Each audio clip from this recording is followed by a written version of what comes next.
Hello everybody, welcome back to the Reset Info channel. In today's video, I'll show you how to call somebody from your XPeng vehicle.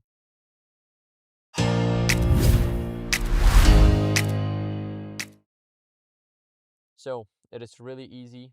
First, what you guys want to do is go over, and of course you can use CarPlay for it. You can use the Android Auto. Also, you can use the phone app, and here you can do it a little bit better because it will be integrated with your phone.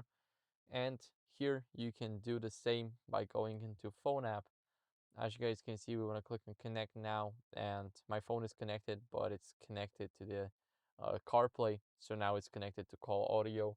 And as you guys can see here, what we can do is we can enter a random number. It is not real, and now it is dialing the number.